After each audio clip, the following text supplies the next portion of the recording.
Os convido a abrir as Escrituras no livro de Marcos, capítulo 3, verso 23 a 27, Marcos 3, 23 a 27.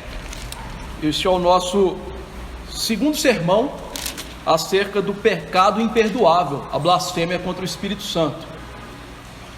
Eu dividi a sessão que vai do verso 20 ao verso 27 ao verso 30 em 3, para facilitar o nosso entendimento desse trecho das Escrituras, que é bem difícil, bem trincado de entender. Hoje nós vamos expor o segundo sermão, Marcos 3, 23 a 27. Eu vou ler, peço aos irmãos que acompanhem com muita atenção a leitura da palavra. Marcos capítulo 3, verso 23 a 27. Diz assim a palavra do nosso Deus: Então, convocando-os, Jesus lhes disse por meio de parábolas: Como pode Satanás expelir a Satanás? Se um reino estiver dividido contra si mesmo, tal reino não pode subsistir. Se uma casa estiver dividida contra si mesma, tal casa não poderá subsistir. Se, pois, Satanás se levantou contra si mesmo e está dividido, não pode subsistir, mas perece. Ninguém pode entrar na casa do valente para roubar-lhe os bens, sem primeiro amarrá-lo, e só então lhe saqueará a casa. Vamos orar. Nosso Deus e Pai, bendito Senhor e Salvador das nossas vidas, nós agora, com humildade, curvamos nossas frontes espiritualmente perante o Senhor, suplicando-lhe misericórdia, suplicando-lhe, ó Deus, o perdão dos nossos pecados, porque nós vamos ouvir a exposição da palavra do Senhor. Nós sabemos, por meio do profeta Isaías, que a tua palavra cumpre o que apraz ao Senhor. Ela sai para regar o coração regenerado e salvá-lo, mas também sai para endurecer, petrificar e condenar o coração do réprobo. Sendo assim, ó Deus querido, lhe imploramos que nessa noite o Senhor quebrante o nosso coração, para que a tua palavra encontre bom solo para crescimento espiritual nas nossas vidas, proporcionando-nos a salvação e também a santificação que há por meio do Espírito Santo atuando nas nossas vidas. Quero te pedir também que, acima de todas essas coisas, a pregação seja para a tua glória, para o teu louvor. Que, ó Deus, eu não venha falar das Escrituras de mim mesmo, mas venha conferi-la por ela própria, ou seja, usar aquilo que Cristo, os profetas, os apóstolos, os pais da igreja, os reformadores fizeram, ensinar as Escrituras por meio da analogia da fé, conferindo textos com textos, textos mais claros, lançando luz naqueles que são mais complexos, e que o teu povo entenda isso, aprenda as Escrituras e venha praticá-la na sua vida, no seu cotidiano, para a glória do Senhor e a frutificação da salvação. Senhor dos altos céus, que todos nós agora nos quedamos aos pés de Cristo, que todos nós venhamos, ó Deus, através da ação do teu Espírito, nos prostrar ante o teu trono e saber que dependemos inteiramente do Senhor, do teu Espírito Santo, que é o ensinador, o preceptor divino interno. Nos ajude a sermos confrontados, nos ajude, ó Deus, a termos consciência do juízo, da salvação que há em Cristo, do pecado, do reino vindouro.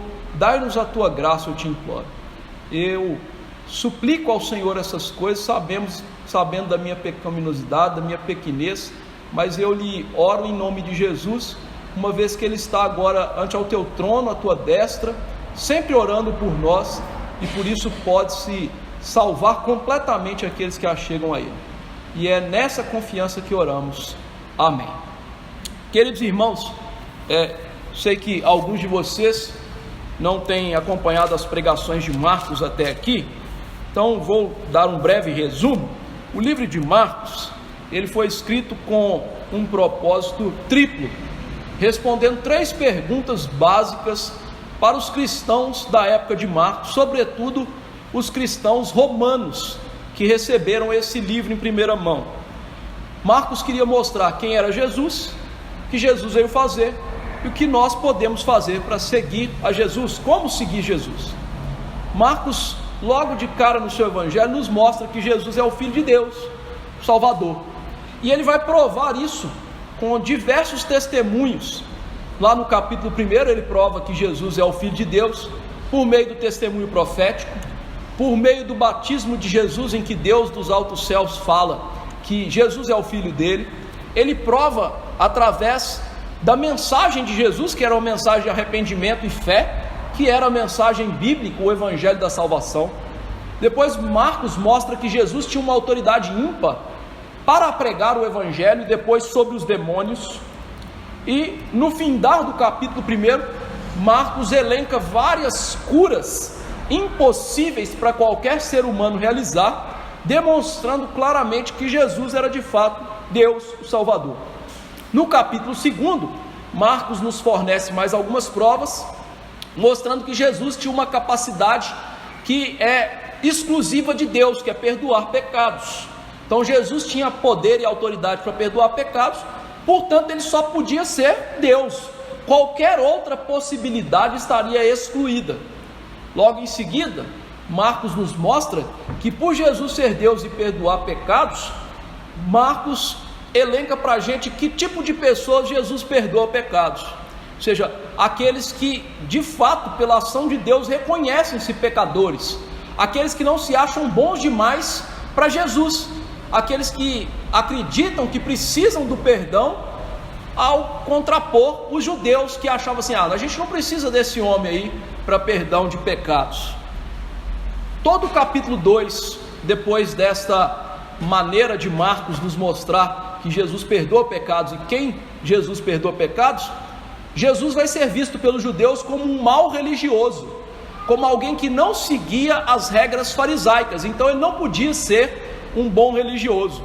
E Marcos vai nos mostrando que, pelo contrário, Jesus não encaixava na religião humana, ele seguia uma religião bíblica, verdadeira, revelada pelas Escrituras, uma religião de acordo com as normas de Deus, a vontade de Deus, a pregação lá do Antigo Testamento. Mesmo assim, os judeus continuaram julgando a Cristo. No capítulo 3, Marcos mostra que a tensão foi tão grande que os judeus começaram a querer matar Jesus diante dos milagres, dos sinais que ele fazia. Enquanto ele estava salvando pessoas, curando pessoas, os judeus queriam matá-lo. E então chegamos nesse trecho das Escrituras que estamos expondo acerca do pecado imperdoável. E na semana passada nós vimos que Jesus era o Salvador incompreendido. O problema que estava acontecendo ali é que as pessoas não compreendiam quem era Jesus. Ou seja, a multidão que viu os sinais de Jesus perguntava: será que ele é o Salvador? Será que é essa pessoa que a gente tem que crer? Nós vimos que até a família de Jesus, os irmãos de Jesus, não criam em Jesus e queriam prender Jesus achando que ele estava louco.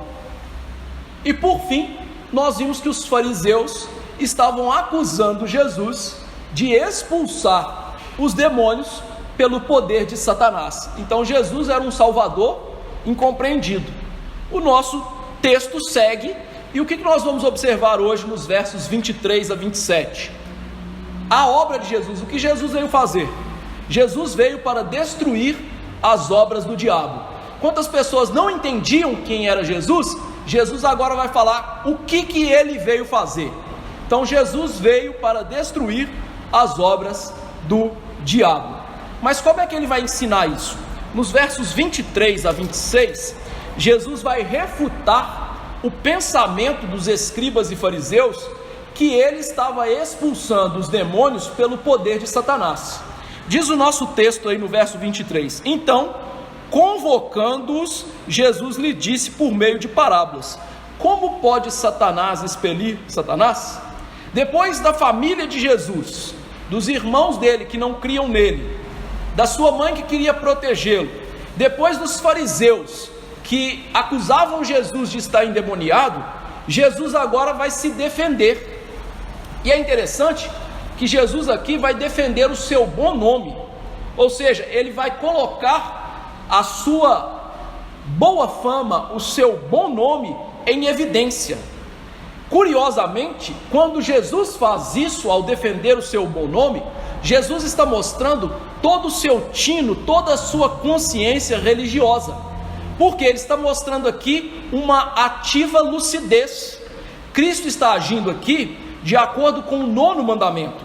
O 9º mandamento diz que nós não devemos prestar falso testemunho com o nosso próximo, mas o aspecto positivo do 9º mandamento, como os símbolos de fé reformado bem entendem, é que nós devemos defender o nosso bom nome.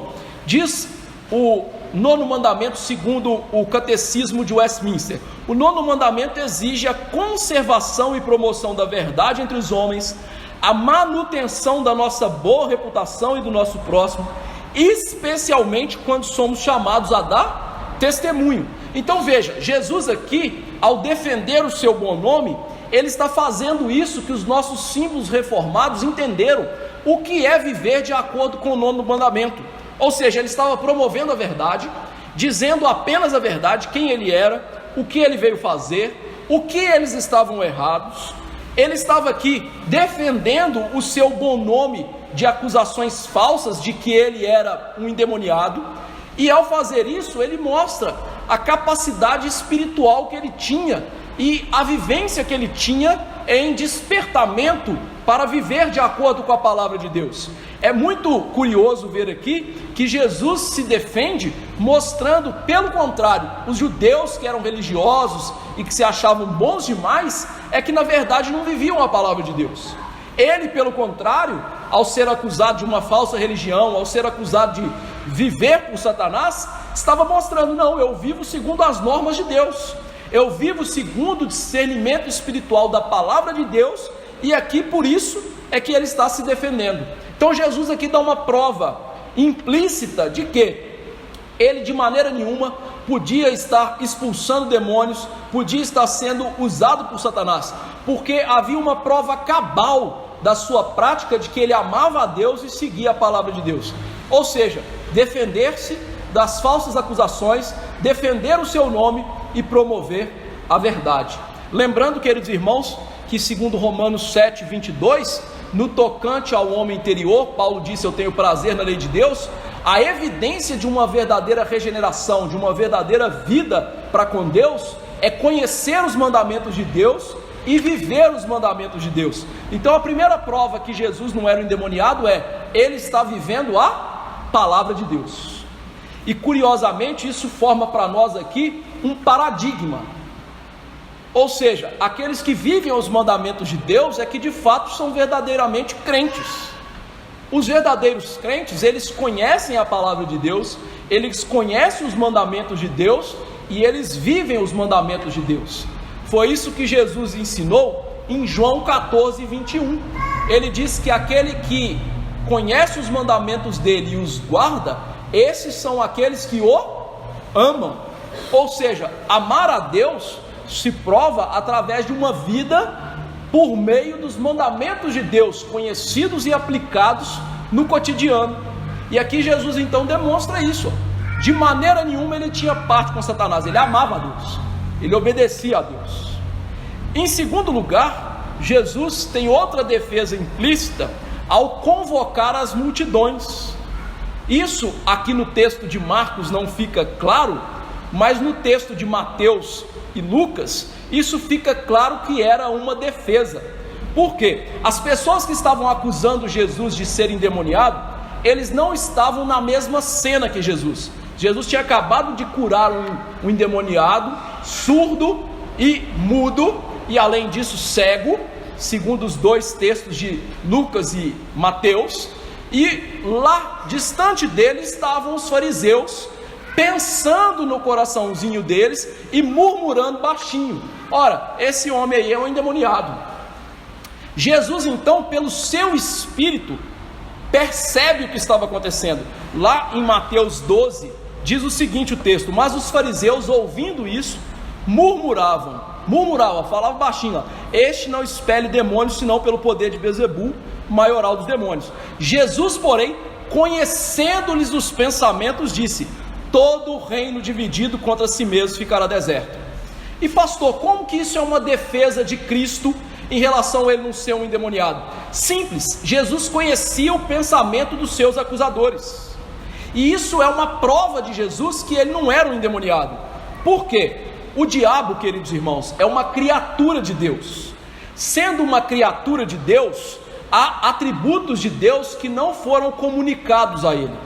Aqui eu quero fazer um parêntese de teologia sistemática para você entender isso bem. Na teologia nós distinguimos os atributos de Deus, as características de Deus, as qualidades de Deus, em atributos comunicáveis e incomunicáveis. Há atributos de Deus que ele comunica com as suas criaturas racionais. Por exemplo, o ser humano, criado à imagem e semelhança de Deus antes de cair, podia ser bom. O ser humano, lá, criado no Éden antes de cair, ele tinha domínio próprio, ele tinha longanimidade, ele tinha alegria. Ou seja, estes atributos são atributos típicos de Deus, que foram passados ao homem por homem ser imagem e semelhança de Deus. Chamamos isso de atributos comunicáveis. No entanto, há atributos em Deus que ele não dá a nenhuma das suas criaturas. Por exemplo, a sua onipresença. Deus é o único ser que pode estar em todos os lugares ao mesmo tempo com todo o seu ser. Além disso, nós temos a onipotência, que Deus pode fazer tudo quanto o seu ser santo e sua vontade assim desejam, e só Deus pode fazer isso. O terceiro atributo incomunicável de Deus aqui é a onisciência, ou seja, o fato de Deus conhecer todas as coisas ao mesmo tempo. O diabo, sendo uma criatura de Deus, ele não tem onisciência, ele jamais pode conhecer todas as coisas, e quanto mais o coração dos seres humanos. O diabo não sonda os corações, o diabo não sabe o que você está pensando. Eu sei que muitos evangélicos dos nossos dias têm essa ideia equivocada acerca do diabo, exageram o poder do diabo, mas aqui Jesus está usando o atributo incomunicável de Deus para mostrar que ele não tem nada com o diabo. Por quê? Sendo o diabo uma criatura, ele não conhece todas as coisas.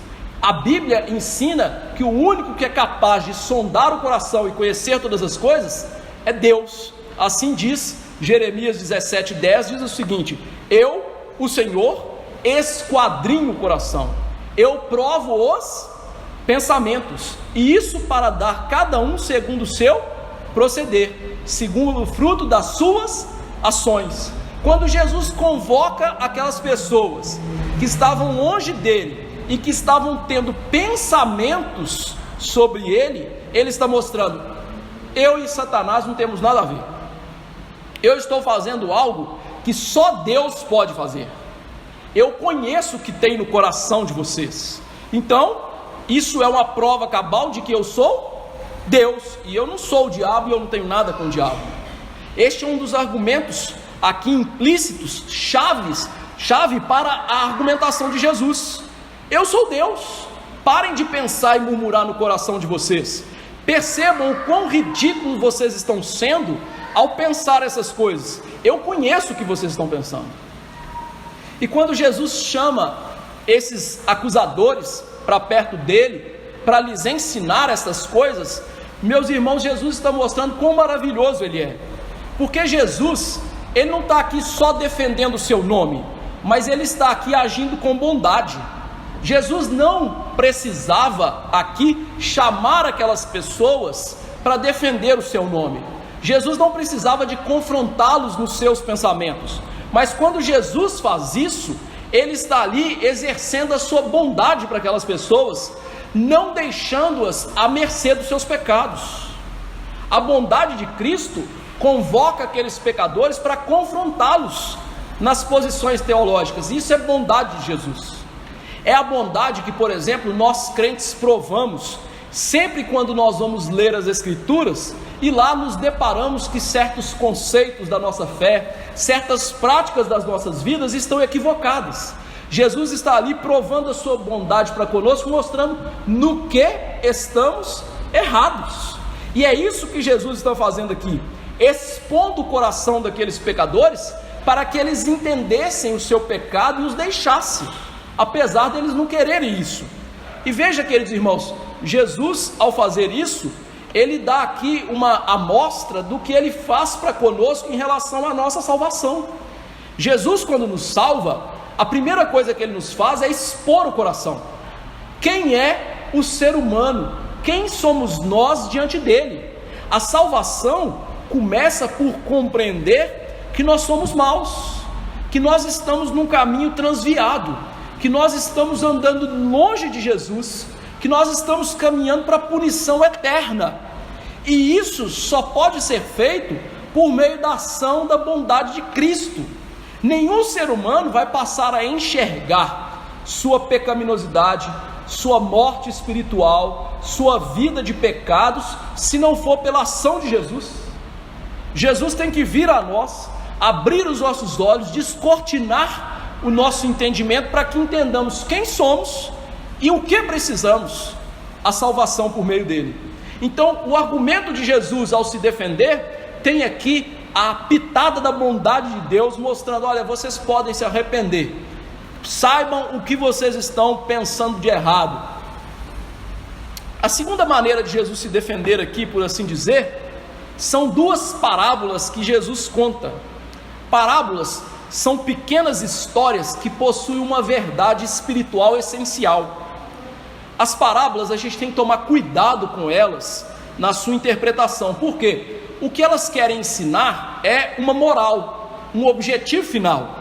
A gente não pode olhar para as parábolas e tentar examinar cada pedacinho da parábola como se tivesse um significado. Não, as parábolas são como as histórias de Chapeuzinho Vermelho. Qual que é a moral da história?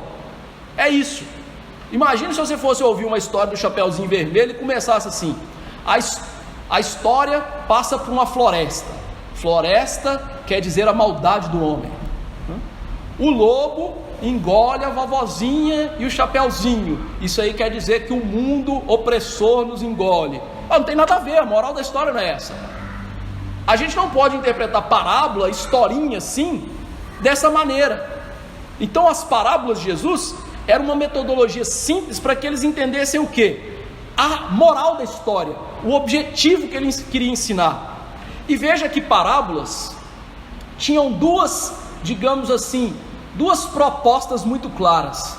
Elas dariam conhecimento aos discípulos, nós vamos ver isso em Marcos capítulo 4, e elas faziam com que aqueles que não eram crentes ficassem ainda mais perdidos em relação a Jesus. Então as parábolas de Jesus, elas davam entendimento para aqueles que eram salvos, abriu o entendimento daqueles que eram salvos, e aqueles que eram ímpios, eles ficavam mais perdidos ainda em relação à palavra de Deus, em relação à verdade espiritual.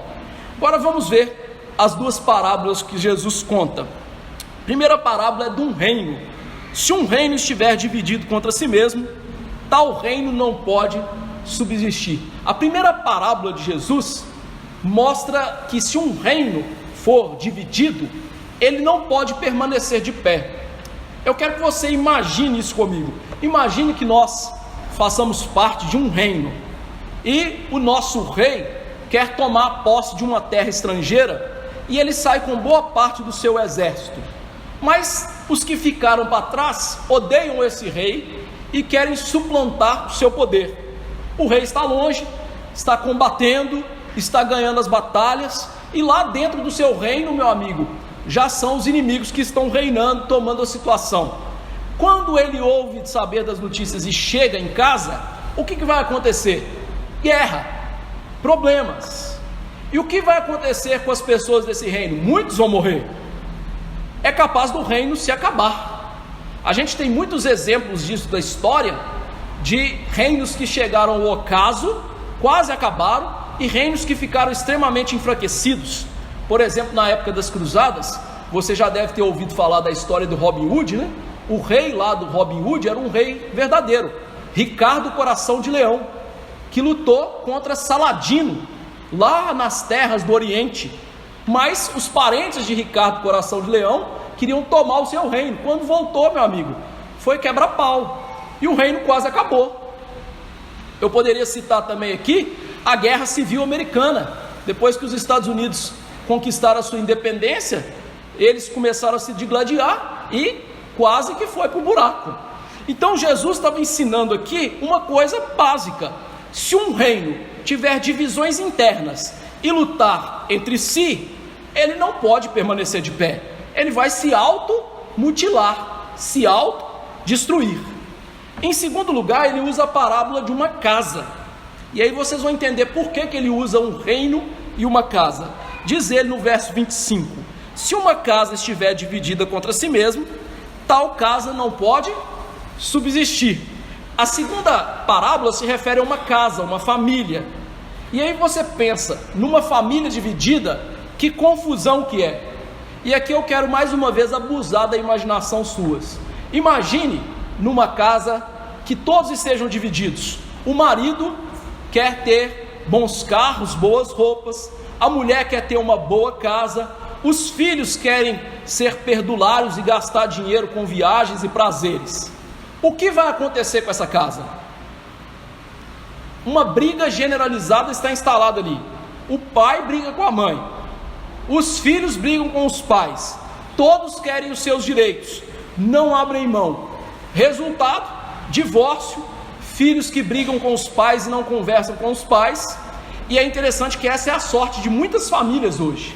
Cada vez mais nós vemos famílias que são assim, elas não seguem os mesmos propósitos, estão divididas e se destroem, não só no mundo, mas na igreja. Pasme você, o número de divórcios dentro da cristandade hoje já chega a 50%, ou seja, 50% dos casamentos na igreja hoje acabam, que é incrível. O mesmo número dos ímpios, 50% dos casamentos têm ido pro buraco. Então, essas duas parábolas, qual é a moral da história delas? Divisão não gera força, divisão leva à destruição. Então Jesus estava mostrando um princípio claro para eles, que não há força onde há divisão, não há subsistência onde há briga. Então o princípio é muito claro: divisão leva à destruição. Veja então que no verso 26 ele vai aplicar isso agora a Satanás. Se pois Satanás se levantou contra si mesmo, está dividido, não pode subsistir, mas perece. Jesus pega a lógica dele de que na divisão só há destruição e aplica essa lógica a Satanás. A ideia dele é o seguinte: se o reino e a casa de Satanás estiverem divididas, não podem permanecer. E aí veja que agora então, Jesus, ao aplicar as duas parábolas ao diabo, nós vamos aprender que, em primeiro lugar, o reino do diabo existe e a casa do diabo também existe. O que é o reino do diabo? Isso é uma boa pergunta. O reino do diabo é chamado nas Escrituras de mundo. A Bíblia usa a palavra mundo de diversas maneiras. Por exemplo, num dos versículos mais conhecidos da Bíblia, João diz que Deus amou o mundo de tal maneira que enviou o seu Filho unigênito para todo aquele que nele cresce, não perecesse, tivesse vida eterna. João 3,16. A palavra mundo aqui quer dizer judeus e gentios, eleitos de Deus. Não quer dizer o cosmos, a criação. A palavra mundo também é usada no sentido de cosmos, da criação. Em diversos lugares a gente vê que a criação vai espargir a glória de Deus. Mas a palavra mundo, ela é usada, por exemplo, por Paulo diversas vezes e por João, para o reino do diabo. E o que é esse reino do diabo? É um sistema maligno anti-Deus. É um sistema que vai usar a cultura, a política, a ciência e todo o aparato humano contra Deus e a sua palavra. O mundo quer pregar para a gente que Deus não existe. O mundo quer pregar para a gente que a palavra de Deus é bobagem. O mundo quer nos ensinar que o mundo, o cosmos, a criação, veio lá de uma explosão, mesmo que isso seja impossível. É impossível. O mundo quer nos ensinar que em vez de imagem e semelhança de Deus, a gente veio do macaco, que também é impossível. Então, Satanás usa essa cultura, a ciência, a política, para quê? Lutar contra Cristo e a sua palavra. Esse é o reino do diabo, é o mundo. E veja então que Satanás não pode dividir o mundo. É por isso que você vê hoje o mundo cada vez mais unido. É por isso que você vai ver hoje, né? A pregação do mundo é um mundo sem fronteiras, é um mundo em que todos são iguais, um mundo em que todos pensam a mesma coisa, comem a mesma coisa, vestem a mesma coisa, assistem a mesma coisa. E veja que a cultura ela é usada e você às vezes não percebe isso. Quem gosta um pouco de filme vai se lembrar que aquele filme Matrix, né, de 1999, a última frase do Neo lá, né, do herói do filme, entre aspas, é que ele queria um mundo sem fronteiras, um mundo sem países, um mundo em que cada um podia fazer o que quiser. Por isso que ele sai voando, né? Ou seja, eu posso tudo no mundo. Essa é a mensagem de Satanás, esse é o reino de Satanás, chamado de mundo.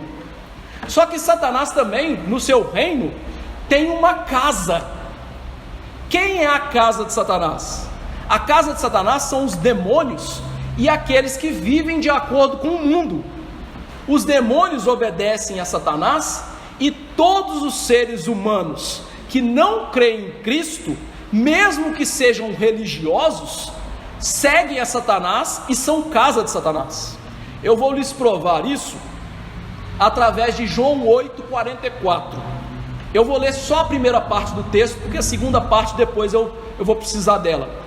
Jesus disse para os fariseus que estavam acusando ele o seguinte: vós sois do diabo, que é o vosso pai, e quereis satisfazer-lhes os desejos. Jesus chamou os melhores religiosos do seu dia de filhos do diabo. Com isso, ele nos ensina uma verdade bíblica dolorosa. A pessoa ela pode ir na igreja, ela pode ser a mais zelosa com as coisas da religião, mas se ela não confia somente em Cristo para a sua salvação, ela segue o diabo e ela quer satisfazer os desejos do diabo. Ele falou isso para os judeus, povo dele, que recebeu a palavra, que era religioso, que tinha tudo ali para receber a salvação, mas odiava Jesus. E ele falou: vocês são filhos do diabo. Paulo, mais adiante nas escrituras, ele mostra essa mesma verdade em Efésios 2, 1-3. Ele diz: estando vós mortos dos vossos delitos e pecados, nos quais andastes outrora, segundo o curso deste mundo, ao mundo aí, ao sistema de Satanás, segundo o príncipe da potestade do ar, Satanás, do espírito que agora atua nos filhos da desobediência. De novo ele fala de Satanás, entre os quais também todos nós, todos os seres humanos, andamos outrora, segundo as inclinações da carne, fazendo a vontade da carne e dos pensamentos, e éramos por natureza filhos da ira, como também todos os demais. Então a Bíblia deixa claro para a gente: Satanás tem uma casa.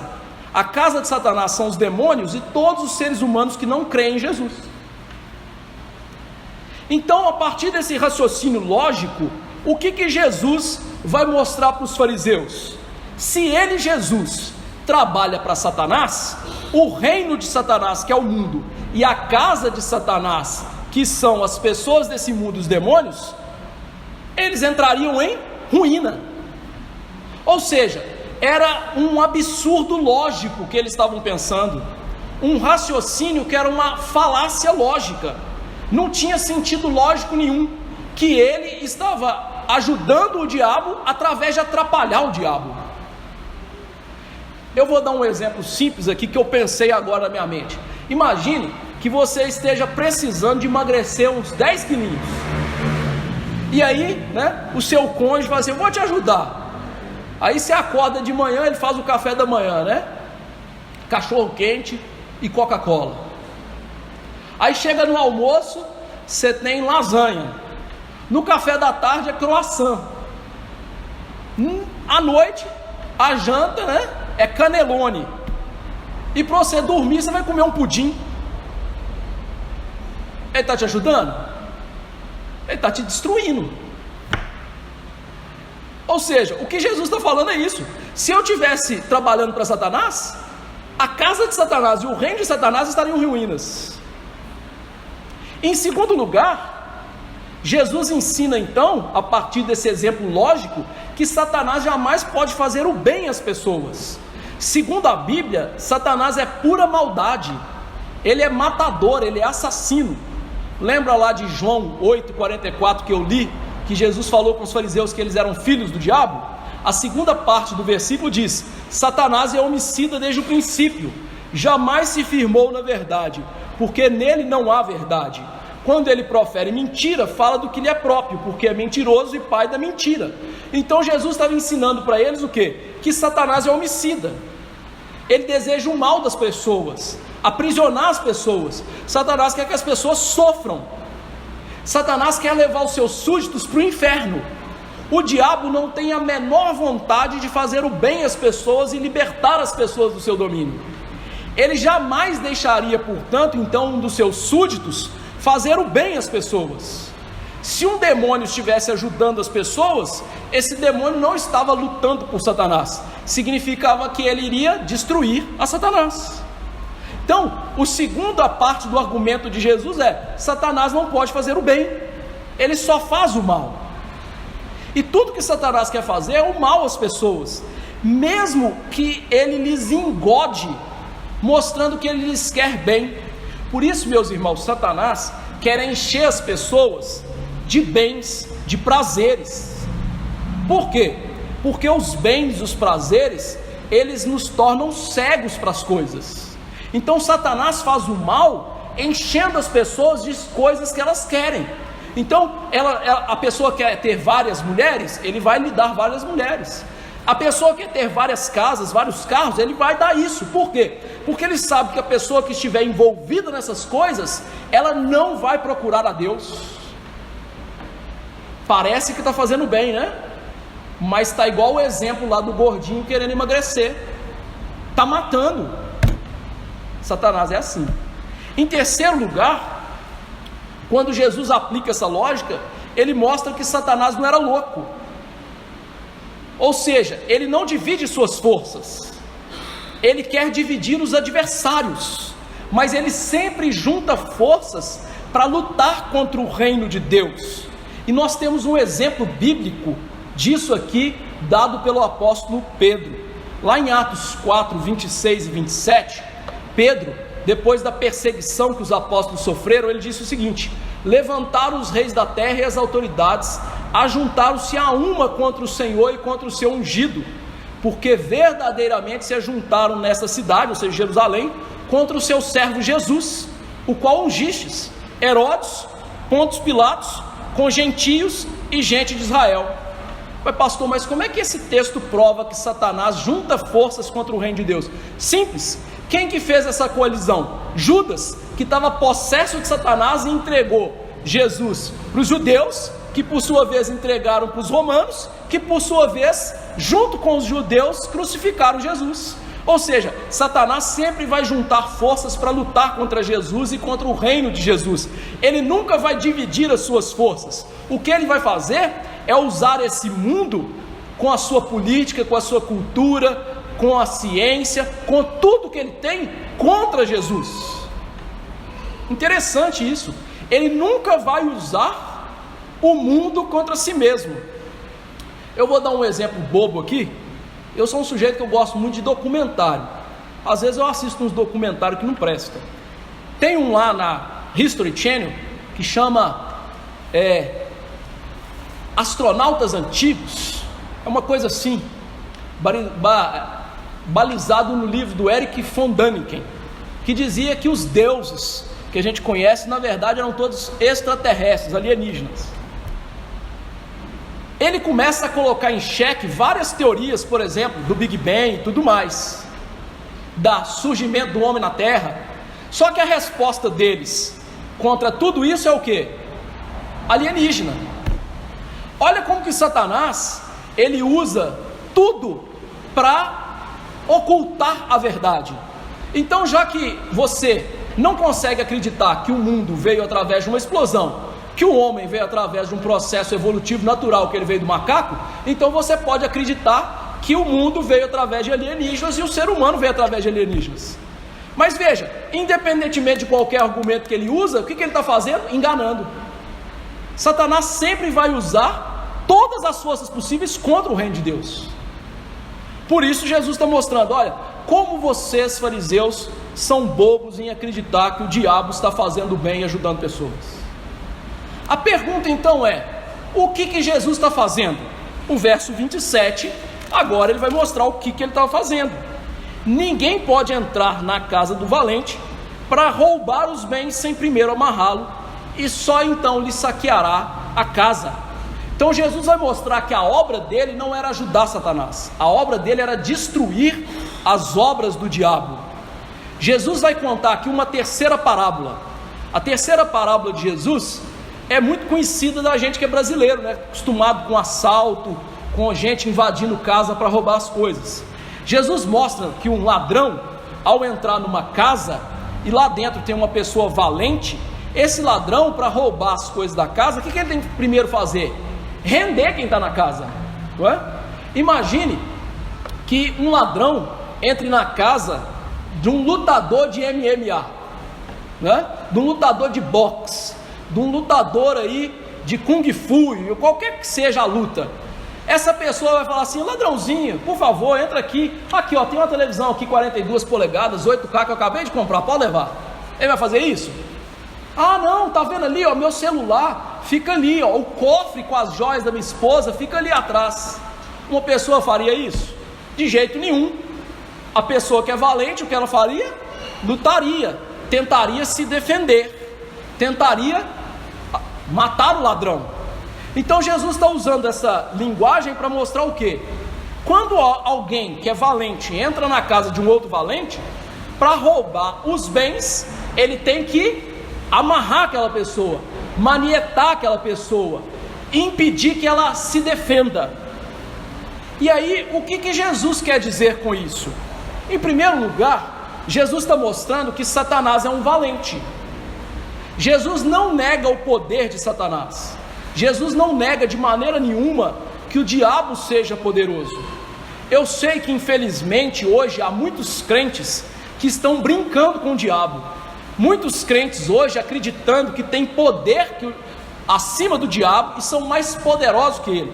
Não é à toa que você vai em algumas igrejas, o povo está amarrando o diabo e pisando na cabeça do diabo. Ora, na Bíblia, quem amarra o diabo e quem pisa na cabeça do diabo é Jesus. E é interessante que isso não é de hoje. Esse tipo de coisa, de brincar com o diabo e com os demônios, não é de hoje. Pedro escreveu uma carta, a segunda carta dele, falando contra os falsos mestres. Ele disse o seguinte: especialmente aqueles que, seguindo a carne, andam em imundas paixões e menosprezam qualquer governo, atrevidos, arrogantes, não temem difamar autoridades superiores, ao passo que anjos, embora maiores em força e poder, não proferem contra elas juízo infamante na presença do Senhor. O que Pedro está falando aqui? Havia na sua época falsos mestres que já estavam brincando com essa ideia de amarrar Satanás e pisar na cabeça de Satanás. Quando ele diz aqui que havia falsos mestres que se achavam capazes de difamar a autoridade superior, ele faz uma conclusão que os anjos não fazem isso. Ora, meus irmãos, anjos não precisam temer homens, sejam ele imperador, seja ele quem quer que seja. Anjos degladiam-se, na verdade, contra os demônios. Então Pedro está falando o quê? Há falsos mestres que querem lutar contra Satanás, brincar contra Satanás, e eles são, portanto, loucos em fazer isso. Eles não têm a mínima noção do que eles estão fazendo, justamente porque Satanás é poderoso. Pedro chama de autoridades superiores, que no grego revela pessoas que têm poder, autoridade. Então veja, Jesus está descrevendo Satanás como um valente, como um poderoso, como alguém que não se deve brincar. Segundo lugar, Jesus descreve o que ele está fazendo com esse valente. Ele estava mostrando que ele estava saqueando a casa do diabo. Lembre-se, eu acabei de dizer que o diabo tinha um reino e o diabo tinha uma casa. Agora você vai entender como o diabo podia ter um reino e como o diabo podia ter uma casa. Para você entender essa teologia, a gente tem que aqui perscrutar a Bíblia. Você tem que voltar comigo lá para o Gênesis. Abra comigo a palavra de Deus em Gênesis 1, 28. Oi, Edmar, faz um favor, fecha aquela porta ali. Gênesis 1, 28.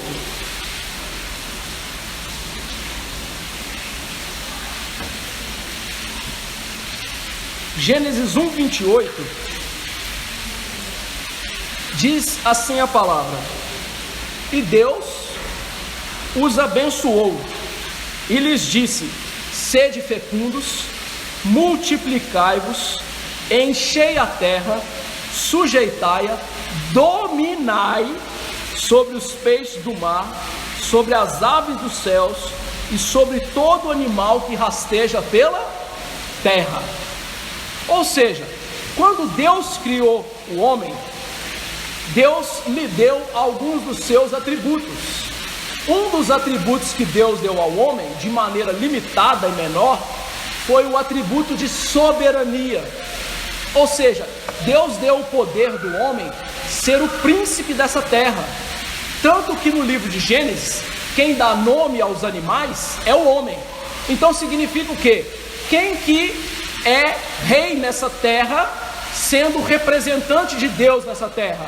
O homem. Mas enquanto Deus dá o reino da terra para o homem, uma coisa estava acontecendo no céu. Satanás quis reinar no lugar de Deus. Satanás então foi atirado por Deus para a terra. Ele perdeu a sua condição de ser um anjo eleito no céu, e ele então é expulsado na terra. E o que ele faz com o homem? Ele faz com que o homem peque. E quando o homem peque, quem passou a ter a autoridade sobre a terra? Eu os convido agora a abrir João 16, 11, e você vai ver como Jesus chamou Satanás. João 16, 11. João 16, 11. Jesus fala que o Espírito Santo vai nos convencer do pecado e do juízo. Mas veja só como que ele chama Satanás. João 16, 11. Ele fala do Espírito Santo que vai convencer do pecado, da justiça e do juízo. E olha o que ele diz acerca do juízo. Do juízo, porque o príncipe desse mundo já está julgado. De quem que você acha que Jesus está falando? De Satanás. Uma das tentações de Satanás para Jesus foi: Jesus, se você se prostrar e me adorar, o que eu vou te dar? Os reinos deste mundo. Por que Satanás podia dar os reinos deste mundo para Jesus? Porque ele se tornou o príncipe deste mundo. Paulo vai mais adiante e fala que Satanás é o Deus desse século. Paulo diz assim: nos quais os deuses deste século cegou o entendimento dos incrédulos, para que não lhes resplandeça a luz do evangelho da glória de Cristo. 2 Coríntios 4:4. Então o diabo, por causa da queda humana, passou a controlar este mundo. Ele controla os homens ímpios, ele controla a política, ele controla a cultura, ele controla o saber, ele controla as pessoas deste mundo. Tudo passou a estar debaixo da autoridade do diabo. Então o que Jesus veio fazer? Tomar o domínio do diabo. Satanás usava tudo isso para cegar as pessoas, para que elas não ouvissem o evangelho e não fossem salvas. Então Jesus, meus irmãos, que era Deus e tinha autoridade sobre o diabo, ele tinha que agora ter uma autoridade maior. Isso é interessante. E para ter essa autoridade maior, o que ele faria? Amarrar o valente. Essa expressão amarrar, aqui em Marcos, tanto quanto em Lucas, que nós lemos, que era tirar a armadura, eram expressões militares para a autoridade. Quando os romanos, por exemplo, derrotavam seus inimigos, para tirar a autoridade deles, eles despiam aquelas pessoas, tiravam a sua armadura. Quando Jesus vem então e diz assim: eu estou amarrando o valente, eu estou tirando a armadura do valente, o que ele está dizendo? Eu estou minando, destruindo a autoridade de Satanás.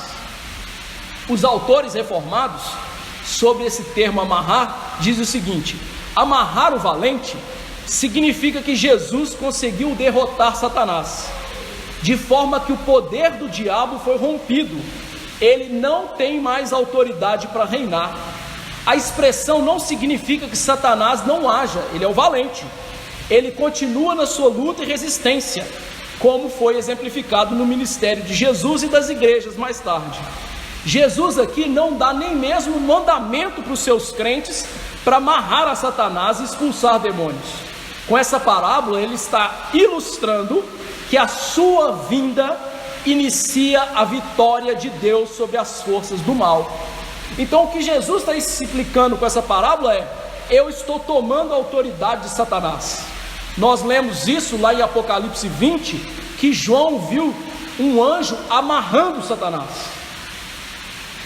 Veja só, meus irmãos, como essas linguagens são simbólicas. Satanás tem um corpo? Não, ele é um espírito. Então como que ele pode ser amarrado? Deus tem corpo? Não, Deus é espírito. Como é que ele pode amarrar alguém? Isso é linguagem simbólica, para a gente entender as coisas. Então Deus está usando uma linguagem simbólica de que ele está fazendo o quê? Restringindo o poder de Satanás, tomando sua autoridade. E aí o que Jesus está fazendo é aumentar a sua autoridade. E é interessante que a Bíblia sempre descreveu o ministério de Jesus como um aumento da sua autoridade. Eu sei que está difícil de prestar atenção por causa da chuva, mas presta atenção sobre o nascimento de Jesus na profecia de Isaías. Eu vou dar uma ênfase aqui numa parte, preste atenção. Porque um menino nos nasceu, um filho se nos deu. O governo, a autoridade está sobre os seus nomes, seu ombro. E seu nome será maravilhoso, conselheiro, Deus forte, Pai da eternidade, príncipe da paz. Olha agora o que ele diz: para que aumente o seu governo e venha paz sem fim sobre o trono de Davi e sobre o seu reino. Isaías 9, 6 e 7. Ué, pastor, mas se Jesus é Deus, e se Jesus tem autoridade, como é que ele pode aumentar a sua autoridade? Simples, Jesus tinha autoridade como Deus, mas quem tinha autoridade na terra, naquele momento, era Satanás. Jesus estava fazendo o quê?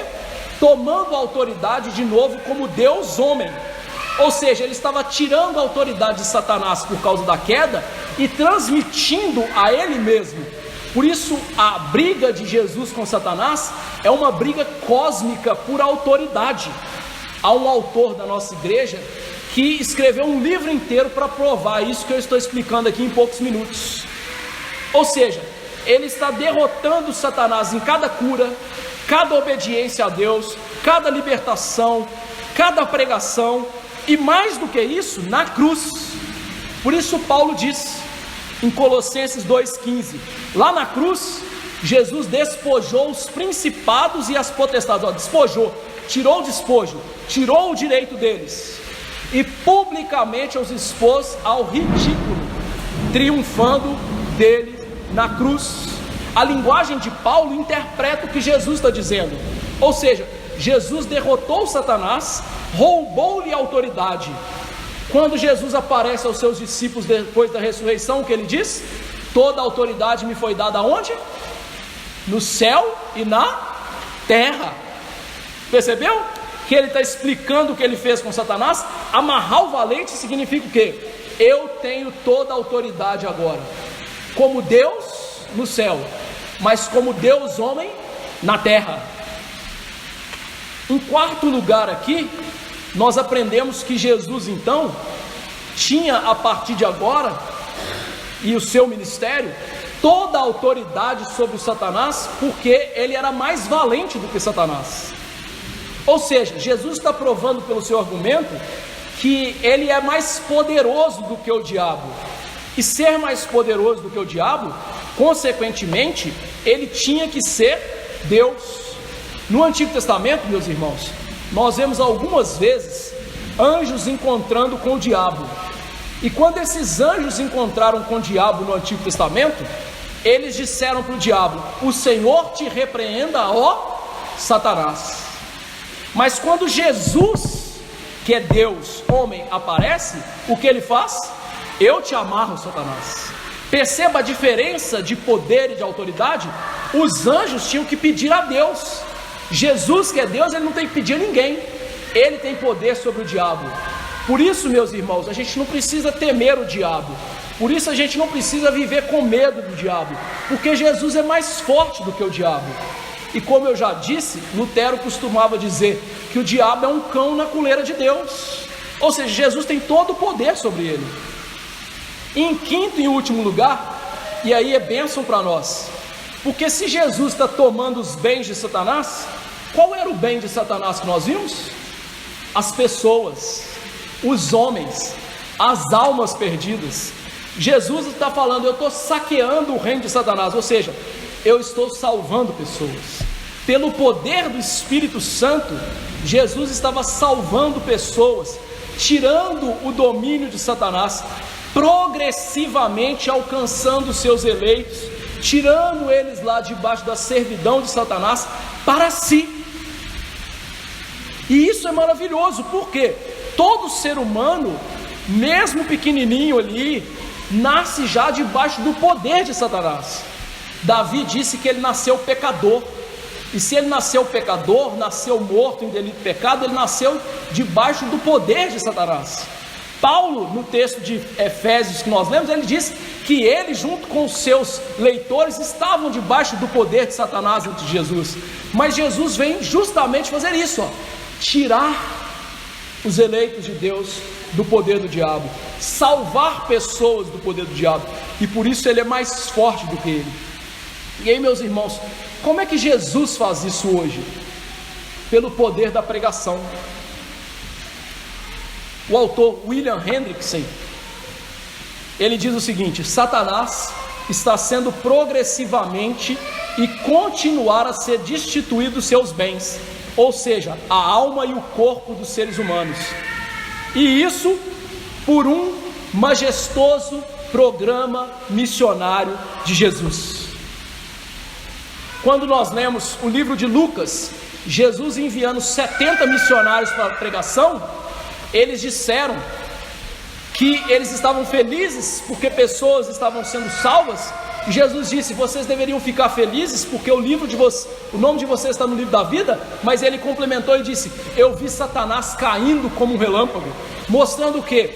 Que o verdadeiro poder contra Satanás é a pregação da palavra que salva pessoas. Não é ficar pisando na cabeça do diabo ou tentando amarrá-lo. Jesus já fez isso. O que nós temos que fazer é pregar, viver a palavra, servir a Jesus de acordo com a palavra. Porque Jesus reina como Deus homem e expressa o seu reino nesse mundo por meio da palavra. É a palavra de Jesus que é o poder de Deus para a salvação. E diante disso, então, como viver esse texto complexo? Primeira coisa é nos alegrar, porque Jesus tem toda a autoridade no céu e na terra. E Jesus pode nos salvar porque Ele tem autoridade no céu e na terra. A minha salvação e a salvação de você e a salvação de cada um dos eleitos de Deus prova: Jesus tem toda a autoridade no céu e na terra. A nossa salvação é uma prova de que Jesus amarrou o valente, de que Jesus restringiu-lhe para que a pregação avançasse nesse mundo, nas nações, e salvasse os gentios. Eu e você, gentios, não nascido entre os judeus, nós somos prova de que Jesus derrotou o diabo, de que Jesus amarrou o diabo. Em segundo lugar, eu gostaria de aplicar essa parábola naquilo que a gente tem passado no nosso país, porque a primeira parábola de Jesus estava falando sobre um reino dividido. Nós estamos vivendo um período muito perigoso da nossa nação. As últimas eleições, o nosso país dividiu-se em dois, e há muitos que estão inconformados pela derrota política e tomando atitudes inconsequentes. Há muitos cristãos participando de movimentos perigosos, tornando-se extremistas. No entanto, a Bíblia diz o quê? Que nós temos direito de cobrar das nossas autoridades, mas a Bíblia em nenhum momento diz que nós temos direito de nos rebelar contra a autoridade, a não ser que ela nos impeça de cumprir uma ordem bíblica. A Bíblia mostra que submeter as Escrituras é obedecer civilmente às nossas autoridades, sejam elas quais forem. Você acha que o Lula é um mau presidente? Eu queria ver se você estivesse vivendo sobre o governo de César. César queimava os cristãos para acender a Via Ápia, e ele botava fogo nos cristãos para iluminar a Via Ápia. Alguém está vivendo isso aqui hoje? Não. Então por que tem um monte de crente bobo aí, querendo dar golpe político, querendo fazer um monte de coisa? Ora, um reino dividido não pode subsistir. Nós não podemos tirar a autoridade eleita por Deus. A única maneira de tirar uma autoridade eleita por Deus é através do magistrado civil em âmbito menor, não por nossa força. Isso é rebeldia à palavra de Deus. Então a gente tem que começar a pedir a Deus que no nosso país não haja uma guerra civil, não haja movimentos que vá trazer mais instabilidade e destruição. Não é porque eu gosto do governo, é porque eu amo Jesus que eu estou falando isso. Porque eu não queria o governo estar aí, mas foi esse que Jesus me deu. E o principal problema de qualquer nação não é quem está governando a nação, é o coração das pessoas. Mas isso pouco se tem feito para mudar. Os mesmos cristãos que estão aí criticando, batendo, fazendo movimentos, são aqueles que não estão pregando para os seus vizinhos, que não estão ensinando seus filhos a serem fiéis a Deus, que não ensinam suas esposas em casa. São esses. Ou seja, nós vivemos num momento de uma geração corrupta e adúltera como a de Jesus. A geração de Jesus fez isso em relação ao governo romano. Sabe o que aconteceu com eles? Roma destruiu Jerusalém. Então, querido irmão, aprenda com essa parábola, se submeta à autoridade. Agora, se a autoridade lhe mandar pecar, você tem todo o direito de desobedecê-la. Foi isso que os apóstolos fizeram. Quando mandaram cada um deles parar de falar de Jesus, eles disseram: antes importa obedecer a Deus do que aos homens. Essa é a única possibilidade de desobedecer o magistrado civil. Terceira aplicação, eu queria aplicar a parábola em relação à casa, às nossas famílias. Uma família dividida não pode ser coisa boa. E aqui eu quero fazer diversas abordagens em relação a isso. É por isso, em primeiro lugar, que a Bíblia exorta os crentes a não casarem com os ímpios. É interessante que hoje os crentes estão pegando a Bíblia e julgando no lixo. Isso é interessante. Por quê? Porque a Bíblia diz que o ímpio é servo de Satanás. E aí o bendito do crente vai lá e casa com o ímpio e fala assim: ele é tão bonzinho, só falta ser crente. Então falta tudo, meu amigo. E Jesus disse o seguinte: quem comigo não ajunta, espalha. Você viu como é que os crentes hoje são tão ignóbeis, que eles estão desobedecendo a Bíblia, rasgando a Bíblia para viver os seus prazeres? Ora, uma casa dividida não vai dar certo. A mãe é crente e quer batizar os filhos, o pai não quer batizar os filhos. A mulher quer ir na igreja, o marido não quer deixar ela ir na igreja. A mulher quer ensinar os filhos a palavra de Deus, o marido não quer. Eu estou citando aqui marido e mulher, pode ser vice-versa também, viu? Ou seja, casas divididas se destrói.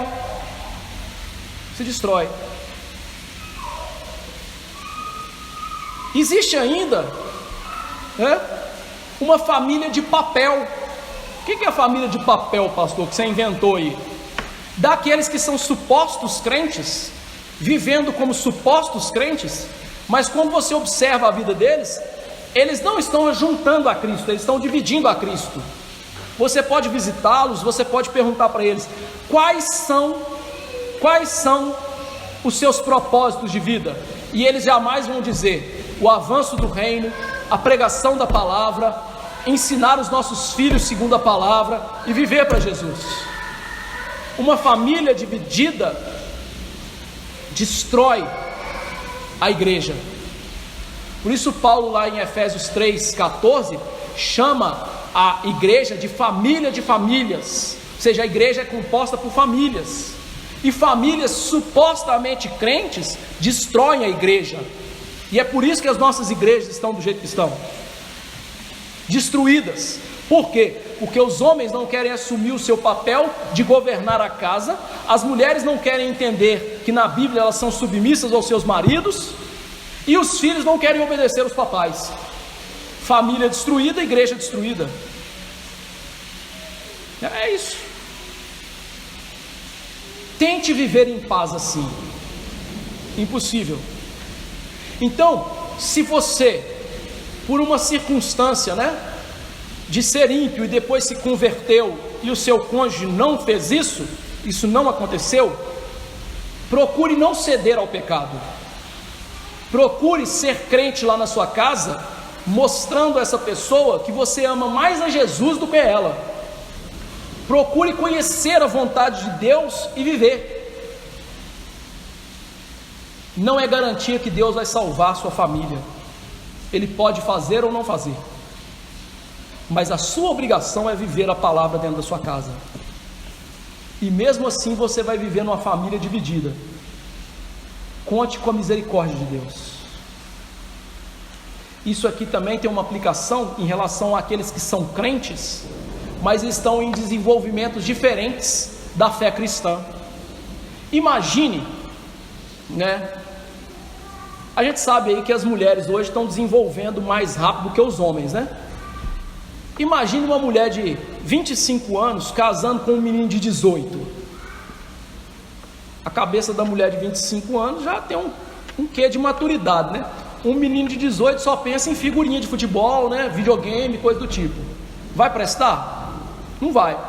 Agora aplique essa parábola que eu propus na vida dos crentes. O sujeito conhece muito a Bíblia, vai casar com uma mulher que não sabe nada de Bíblia. O que vai acontecer? Briga. Porque quando, por exemplo, chegar no dia do Senhor e ele falar assim, nós vamos para a igreja, ela vai falar assim, não, nós vamos para o clube. E quem muda coração, meu amigo, é só Deus, mesmo do crente. Percebe que princípios nós temos nessa parábola? Então vamos buscar arrependimento e ter famílias cristãs. Quarta aplicação, eu gostaria de ensinar vocês a não brincar com o diabo. Há muitas igrejas brincando e usando a expressão, está amarrado, estou pisando na cabeça do diabo. Você não deve seguir esses exemplos. Eles não estão agindo com sabedoria bíblica. Não estou dizendo que são ímpios e que estão indo para o inferno, não é isso, mas não estão agindo com sabedoria bíblica.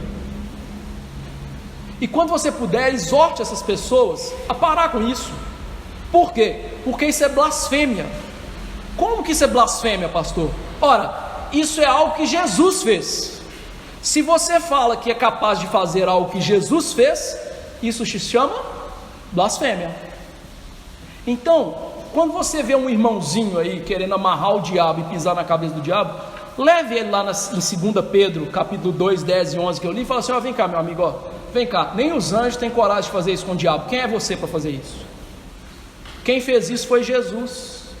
Então, meus irmãos, não brinquem com o diabo. E a segunda maneira de não brincar com o diabo aqui é não ceda ao pecado. Sabe por quê? Uma das maneiras de Satanás brincar com a vida da gente é sempre aquela coisinha assim: vai um pouquinho mais, vai um pouquinho mais. Ou seja, é tentar-nos a achar que o pecado é algo que a gente pode manipular, sabe? Aquela coisinha assim: olha, você já comeu 2 coxinhas, mas come meia. Quando você vê essa meia, virou a 3ª, a 4ª, a 5ª, e você já está entregue ao pecado. Satanás faz isso com a gente. Então não brinque com o pecado, mate o pecado, acabe com o pecado, porque senão Satanás vai usar o pecado para acabar com você. Foi isso que Davi fez, né? Nos dias ou no tempo que os reis saíram para a guerra, o que fez Davi? Ficou no palácio, acordou tarde e por final já estava adulterando. Um pequeno pecado dele levou um pecado maior ao pecado maior, ao passo que Davi assassinou uma pessoa, brincou com o diabo. Quinta aplicação. Então, pastor, como vencer o diabo? Paulo não manda a gente amarrar o diabo e nem pisar o diabo. Paulo manda a gente vencer o diabo com a seguinte exortação de Efésios: revesti-vos de toda a armadura de Deus, para podermos ficar firmes contra as ciladas do diabo. Nossa luta não é contra a carne e o sangue, e sim contra os principados e potestades, contra os dominadores deste mundo tenebroso, contra as forças espirituais do mal nas regiões celestes. Portanto, tomai toda a armadura de Deus, para que possais resistir no dia mau. Depois de vencerdes tudo, permaneceis inabaláveis. Estais, pois, firmes, cingindo-vos com a verdade, ou seja, amarra o cinto da verdade. Vesti-vos com a couraça da justiça, ou seja, veste aquele protetor de peito lá da justiça de Cristo. Calçai os pés com a preparação do evangelho da paz, ou seja, coloca a bota do soldado do evangelho. Embraça o escudo da fé, coloca no braço lá do guerreiro a fé, com o qual podereis apagar os dardos inflamados do maligno. Coloca o capacete da salvação e a espada do Espírito, que é a palavra de Deus. Como? Com toda oração e súplica, orando em todo o tempo no Espírito, vigiando com toda perseverança e súplica por todos os santos, ou seja, por todos os crentes, e também por mim. E aí olha como é que ele mostra a derrota de Satanás: para que também me seja dada no abrir da minha boca a palavra, para com intrepidez fazer conhecido o mistério do evangelho. O que derrota o diabo? A pregação da palavra. Sexta aplicação: diante disso, ore pela pregação da palavra. Seu pastor está aqui pregando hoje numa circunstância difícil. Você orou por isso? Você ora para que os missionários sejam fiéis em pregar a Bíblia? Você ora para que os pastores sejam fiéis na obra missionária deles? Nós devemos orar por isso. E mais do que orar, nós devemos nos envolver com a obra missionária. Quantas pessoas do seu bairro nem sabem que você é crente?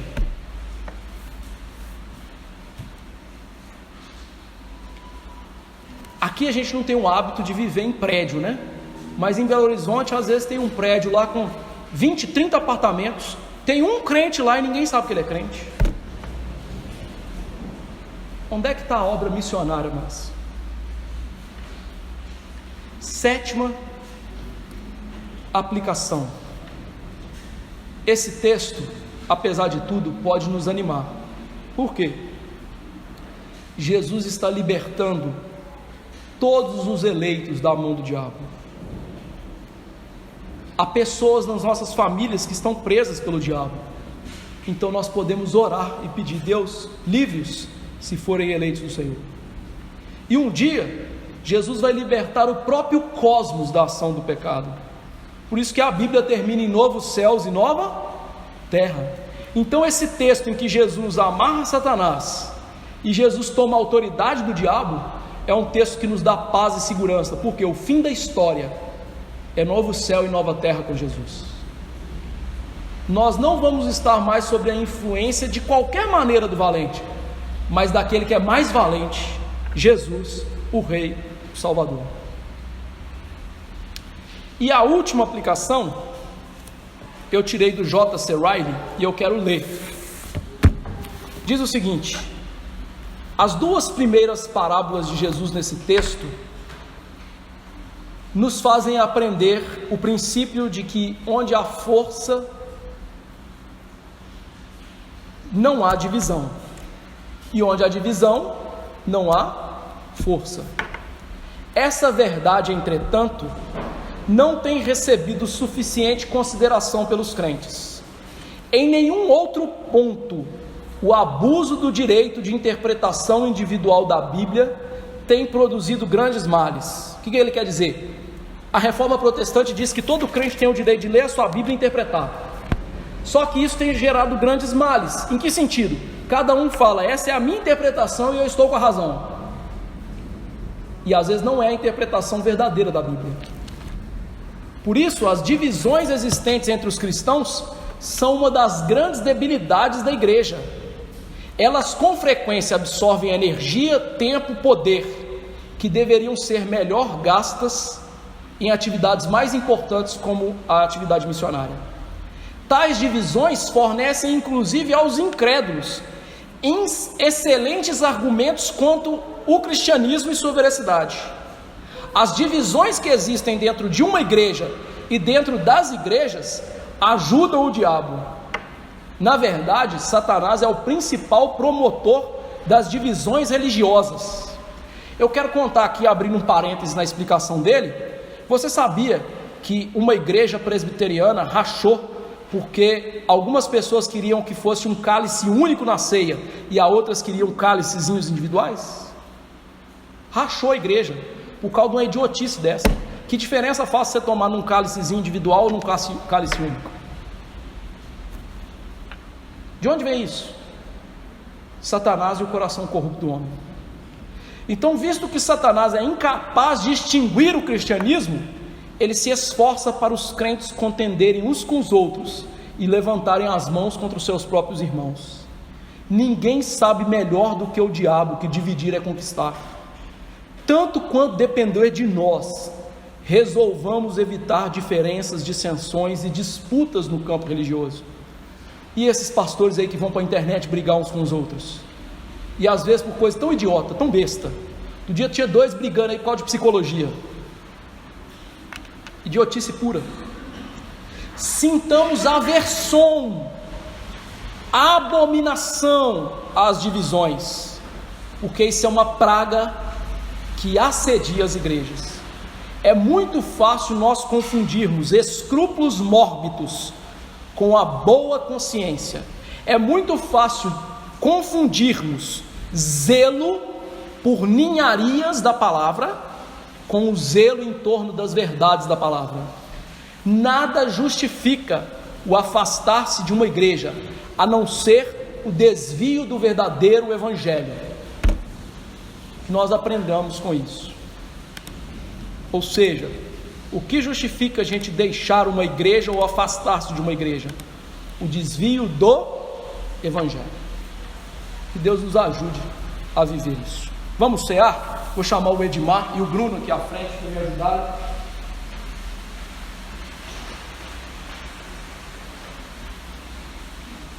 Cuidado aqui que a porta aberta molhou aqui, senão vocês vão escorregar.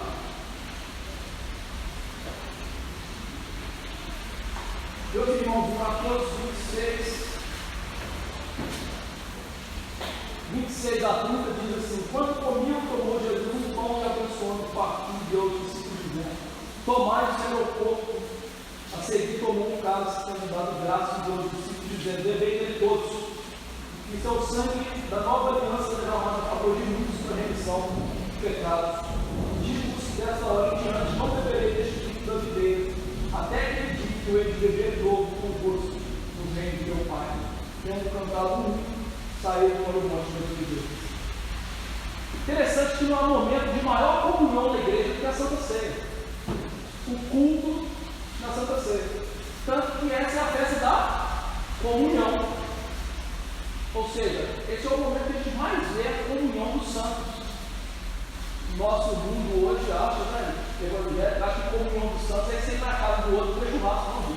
Comunhão dos santos é quando a gente está no culto, em torno da palavra e em torno da mesa do Senhor. Isso é a comunhão dos santos. E é aqui que Deus ordena a vida para sempre, segundo o Salmo 133. Por isso, se essa é a obra da comunhão do Senhor, comunhão em quê? No sacrifício de Cristo. Ou seja, a Santa Ceia, em primeiro lugar, é um memorial que nos lembra o que Jesus fez. Deu o seu corpo e o seu sangue por nós. Mas a ceia não é só memorial, esse é um grande perigo. Paulo, quando foi tratado o problema da falta de comunhão com o ímpio, ele disse: nisso não vos ouvo, o que tomais não é a ceia do Senhor. E ele fecha essa sessão dizendo: por isso há entre vós muitos fracos, doentes, não pouco e dormem. Ou seja, porque a igreja não tinha comunhão, Jesus estava enfermando e até matando pessoas naquela igreja. Grave isso, né? Por quê? Porque a Santa Ceia é mais do que um memorial, é um meio de graça. É um elemento espiritual, uma ação espiritual. E se nós então não tomarmos das regras de Cristo, nós tomamos juízo para nós. Então, pastor, eu não quero receber juízo, não preciso. Primeiro, ser um verdadeiro crente. Segundo, estar em comunhão com uma verdadeira igreja evangélica.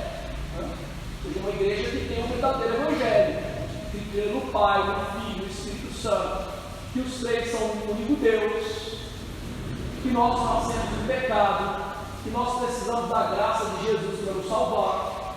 Uma igreja que prega o evangelho. Se eu não estou, não come, não tome. Porque essa mesa é para quem está em comunhão, é a festa da comunhão. Pastor, mas eu cometi um pecado aqui dentro da igreja. Por isso Paulo diz: examine-se o homem a si mesmo e tome. Se você pensar assim, hoje eu não posso tomar ceia porque eu sou pecador, você nunca vai tomar, você nunca vai deixar de ser pecador. A não ser no céu. Só que no céu não vai ter Santa Ceia.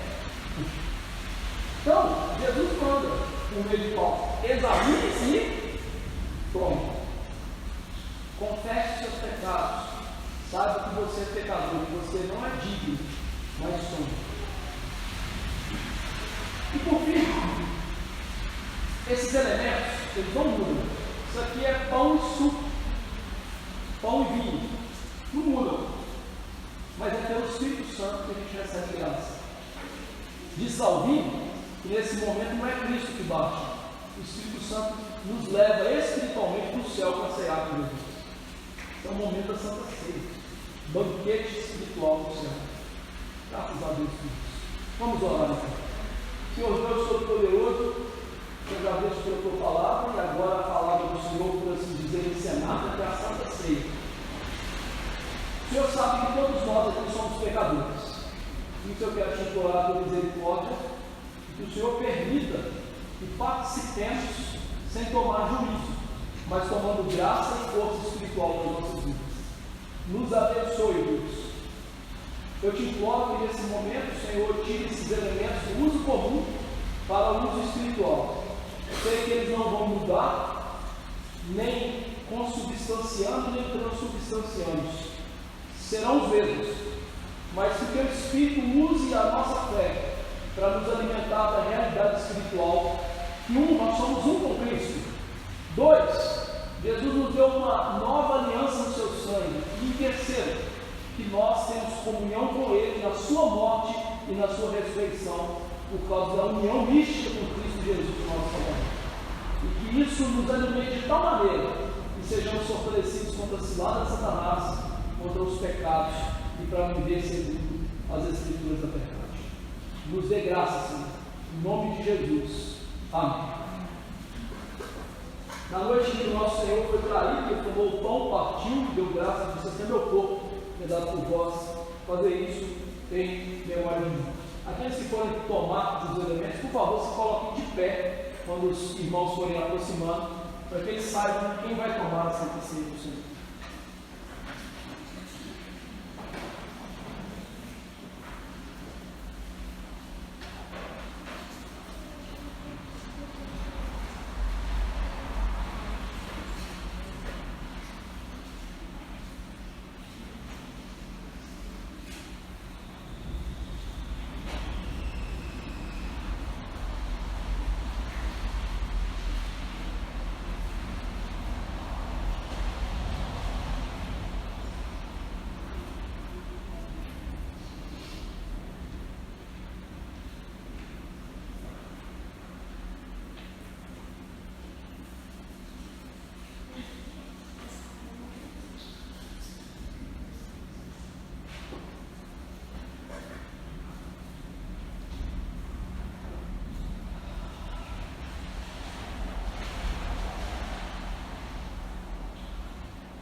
corpo que é dado por vós, seja em memória de mim.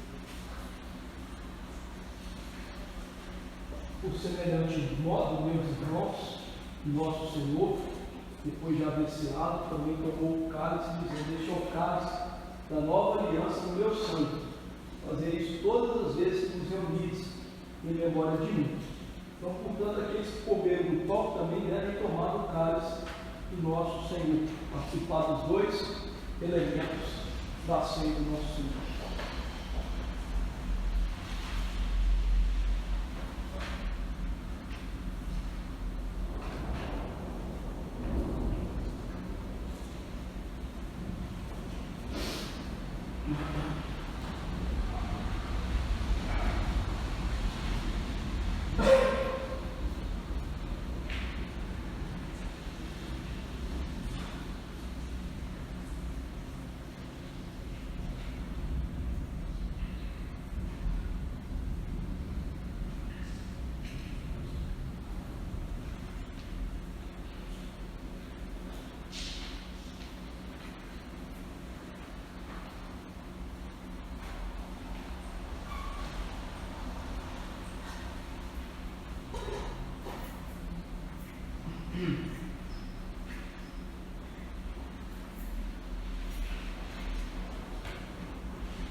Algum dos irmãos foi omitido do sacramento? Não? Então vamos todos nos colocar de pé e orar encerrando o culto. Senhor Deus Todo-Poderoso, nós te bendizemos pela tua palavra e pela Santa Ceia. Pedimos que o Senhor nos alimente de Cristo, nos dê sabedoria de viver com Ele e nos dê alegria de saber que Jesus amarrou valente, prendeu-lhe a Deus por 1000 anos psicológicos, e agora as nações podem ouvir o Evangelho e serem salvas. Que bênção é isso! No Antigo Testamento só os judeus poderiam ouvir, com raríssimas exceções, os ninivitas, Naamã e outros poucos. Hoje, todos nós aqui somos gentios que ouvimos a palavra como salvos. Por isso eu te louvo por Jesus Cristo, nosso Salvador. Que nós tenhamos profundo gozo no Mestre e nós tenhamos apreço verdadeiro pela obra do Senhor. Que o Senhor abençoe para que sigamos de perto a palavra da verdade. E eu te imploro que o Senhor abençoe para que as igrejas cada vez mais, ó Deus, sigam a palavra da verdade. Tenha misericórdia daquelas igrejas que as pessoas têm brincado com as Escrituras, que as pessoas têm interpretado mal as Escrituras, que os pastores não têm estudado para pregar. Que o Senhor tenha misericórdia, porque se há algo, Deus, que afugenta o diabo, que derrota o diabo, que mostra o teu reino verdadeiro no mundo, é a fiel pregação das Escrituras. Que o Senhor nos dê essa graça de vermos nos nossos dias uma igreja que prega fielmente e ver uma igreja que vive fielmente. Deus, tristeza poder dizer que as famílias estão dizimadas, que as famílias, ó Deus, não têm seguido os padrões das Escrituras. Que o Senhor tenha misericórdia. Satanás já deturpou tanto a mente de alguns irmãos que sequer eles veem, ó Deus, o pecado de não seguir as Escrituras e tudo que tange a família. Que o Senhor tenha misericórdia. Que o Senhor derrame o teu Espírito em arrependimento nas suas igrejas, para que sejamos famílias bíblicas, famílias que ensinam seus filhos, que os esposos oram e leem para suas esposas, que todos façam isso como família, famílias que sejam unidas em prol do Evangelho e da salvação. Nos dê essa graça, porque assim veremos igrejas fortes. E Deus, eu quero te dizer e implorar-te, cada vez mais diminua as nossas diferenças, cada vez mais nos faça em torno da mensagem verdadeira e da prática verdadeira. E naquilo que houver distanciamento da prática verdadeira do Evangelho, sim, rompamos laços. Mas se não for por isso, sejamos próximos e trabalhemos juntos, porque foi isso que Jesus disse: quem comigo não ajuda, espalha. Tenha misericórdia do teu povo. É no nome de Jesus que eu imploro essas coisas. Amém. Que a graça do Senhor Jesus, o amor de Deus, o bendito Pai, e a comunhão santa e maravilhosa do Espírito esteja com os eleitos do Senhor de para sempre. Amém. Desde assentar, queridos irmãos.